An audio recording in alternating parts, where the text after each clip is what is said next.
Hello everyone, welcome back. In today's video, I'm going to show you how to trade futures on Tradovate. So first of all, you need to come here on tradovate.com. Afterwards, you need to provide your user ID or your password and then simply log in into your account. So after logging into your account, you need to simply open the quote board, and over here you need to just simply search for the future contracts that you want to trade. Then you need to add it to the workspace.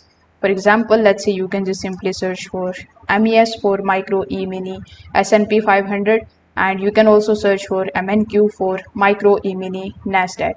Now if you are not seeing the chart panel over here on the dashboard, then you can simply click on this plus icon here on the top. Then you can just simply drag and drop the chart over here on the panel, and it is going to basically look something like this. So in the bottom I have the MES chart, and I can also add another chart here on the top. For example, let's say I'm going to add MNQ chart, and if I just click on it, you are going to see its chart here on the top. So after doing this, the next thing that you need to just do is to simply look for the option of the buy and the sell options. So before entering into the position, you need to decide how many contracts you want to trade. So you can define that here over here on the top. So you will find the quantity, and over here you can just simply click on this drop down menu in order to adjust the quantity. So for example, let's say I want to trade MES, and here in it I want to go with two quantity. So I'm just going to simply add it here. Just make sure that you understand the contract's tick value and the margin requirements before submitting your order. Now you have several ways to enter into your position.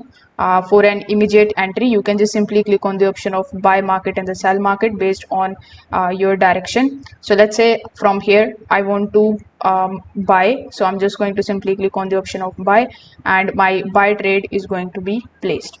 So if you want to enter at a specific price, you can just simply select the option of buy bid, and then you can also select the option of buy limit or stop order instead. Now from the dashboard, you can also select the desired price level, and then you can place your order there. So you can just simply click wherever you want to purchase it, and then based on your pricing, you can just simply place the order over here. So when the price comes here and cross this particular line that you have set, the limit order is going to be placed. So that's how basically you can trade futures on Tradovate. If this video helped you out, consider subscribing to the channel and liking the video. Thanks for watching.